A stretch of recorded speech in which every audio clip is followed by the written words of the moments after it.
So I'm reprising a talk that I gave in September at Carnegie Mellon University. There's an academic tradition called the last lecture. Hypothetically, if you knew you were going to die and you had one last lecture, what would you say to your students? Well, for me, there's an elephant in the room. And the elephant in the room is that for me, it wasn't hypothetical. I've been fighting pancreatic cancer. It has now come back after surgery, chemotherapy, and radiation. And the doctors tell me there's nothing more to do and I have months to live. These are my most recent CT scans. The pancreatic cancer has spread to my liver. There are approximately a dozen tumors. I don't like this. I have 3 little kids. Let's be clear. This stinks. But I can't do anything about the fact that I'm going to die. I'm pursuing medical treatments, but I pretty much know how this movie is going to end. And I can't control the cards I'm dealt, just how I play the hands. Now, if I'm not morose enough for you, I'm sorry to disappoint, but I don't choose to be an object of pity. And in fact, although I'm going to die soon, I'm actually physically very strong. In fact, I'm probably physically stronger than most of the people in this audience.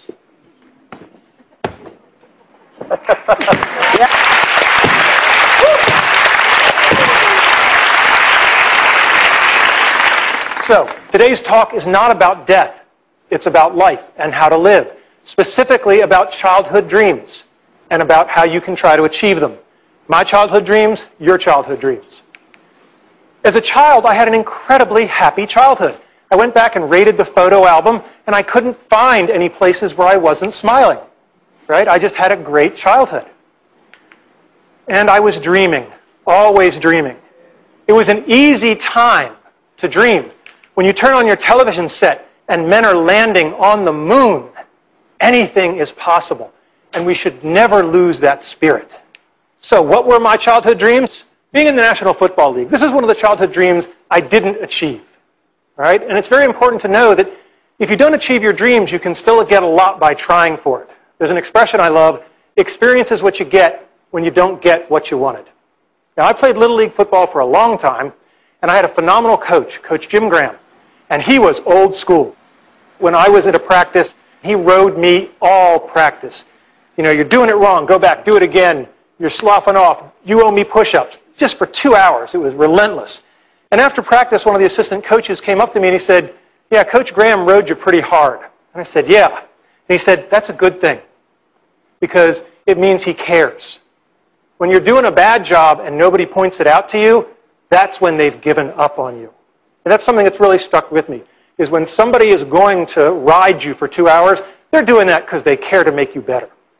So, next dream, Walt Disney Imagineering. When I was 8, my family took the pilgrimage to Disneyland in California. And it was this incredible experience, the rides and the shows and the attractions and everything. And I said, gosh, I'd like to make stuff like that when I get older. So I graduated from college and I tried to become an Imagineer. These are the people who make the magic. And I got a lovely rejection letter. And then I tried again after graduate school. And I've kept all of these rejection letters over the years. They're very inspirational. But then the darndest thing happened. You know, I worked hard, and I became a junior faculty member, and I specialized in doing certain kinds of research. That's me. And I developed a skill that was valuable to Disney, and I got a chance to go there, and I was part of an Imagineering team, and we worked on something called Aladdin's Magic Carpet Ride. And it was incredibly cool. However, it took me over 15 years to do it, and lots of tries. And what I learned from that is that the brick walls that are in our way are there for a reason. They are not there to keep us out. They are there to give us a way to show how much we want it. If you're going to have childhood dreams, I recommend you have good parents. I lucked out. I have great parents. This is my mother on her 70th birthday. I am the blur in the back. I have just been lapped.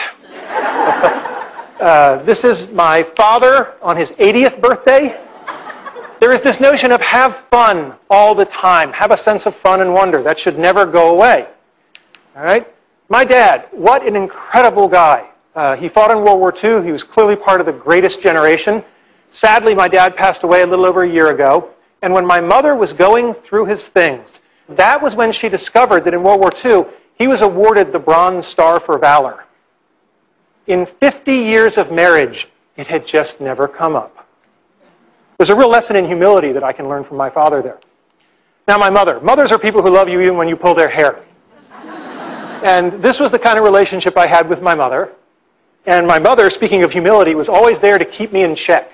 When I was going through graduate school and I was taking really hard examinations, I was home pretty much complaining and whining about how hard these PhD tests were. And she just patted my arm and she said, "We know how you feel. Just remember that when your father was your age, he was fighting the Germans in World War II." And then the day came when I got my PhD, and I was so proud, and my mother introduced me to everyone as, "This is my son. He's a doctor, but not the kind that helps people." Probably the most wonderful thing my parents did was they let me paint my bedroom. I said one day, "I want to paint stuff on the walls." And they said, "Okay." So I had a rocket ship, and we lived in a ranch, so I wanted an elevator. I wasn't sure where it would go. And yeah, you can tell the nerds early, so that's the quadratic equation. But the great thing is that they let me do it. And they felt that letting me express my creativity was more important than the pristine nature of the walls. And I was really blessed to have parents who saw it that way. My parents taught me about the importance of people versus things. So when I got older and I bought my first car, and I was so excited, I had this shiny new convertible. This is my niece and nephew, Christopher and Laura. And every month I'd take them for a weekend, so my sister and her husband would get a little break, and we'd go off on adventures. And I'd just shown up with my new car, and my sister's explaining to Chris and Laura, "Now it's Uncle Randy's new car, you can't get it dirty, da-da-da-da-da." And they're just cracking up laughing, because over her shoulder, I'm casually opening a can of soda and just emptying it on the back seat. And they come running over, and my sister says, "What are you doing?" And I said, "It's a thing. It's just a thing." And I'm really glad I did that, because at the end of the weekend, as I was driving them home, little Chris, who was about 8 at the time, had the flu, and he threw up all over the back seat of my car. And I don't care how much value you get out of owning a nice, shiny, pristine thing. It's not as good as I felt knowing that I made an 8-year-old boy not feel guilty just because he'd had the flu. Next thing, you better decide early on if you're a Tigger or an Eeyore. Tiggers are energetic, they're optimistic, they're curious, they're enthusiastic, and they have fun. And never, ever underestimate the importance of having fun. I am dying soon, and I am choosing to have fun today, tomorrow, and every other day I have left. If you want to achieve your dreams, you better work and play well with others, and that means you better live with integrity. Simple advice that you'll find hard to follow, just tell the truth. Second thing, when you screw up, apologize. There are a lot of bad apologies in America. A good apology has 3 parts. I'm sorry. It was my fault. How do I make it right? Most people skip that 3rd part. That's how you can tell sincerity. The last thing is that we all have people that we don't like, that have done things we don't like, and what I have found is no one is pure evil. If you wait long enough, they will show you their good side. You can't make them do it in a hurry, but you can be patient. Show gratitude. When I got tenure as a young faculty member, there were about 15 young kids who'd been working in my research lab. I took them all down to Disney World for a week on my nickel. And one of my colleagues said, "This must have cost you an arm and a leg. How could you do it?" And I said, "These kids just worked day and night for years so that I could get the best job in the world for life. How could I not do it?" I mean, gratitude is a very simple thing, and it's a very powerful thing. And lastly, I don't think complaining and whining really solves the problem. This is Jackie Robinson, first black major leaguer, had it in his contract not to complain if people spit on him. All right? Now, I don't care if you're Jackie Robinson or if you're a guy like me who's only got a couple of months to live.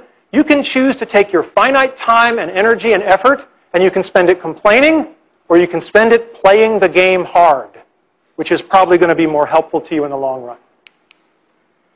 Now, I told you this is part of the lecture series at Carnegie Mellon University, and it's important for you to know why I gave the talk. Okay? The talk isn't just about how to achieve your childhood dreams. It's much broader than that. It's about how to live your life. Because if you lead your life the right way, the karma will take care of itself. The dreams will come to you. If you live properly, the dreams will come to you. I think it's great that so many people have benefited from this lecture, but the truth of the matter is that I didn't even really give it to the 400 people at Carnegie Mellon who came. I only wrote this lecture for 3 people.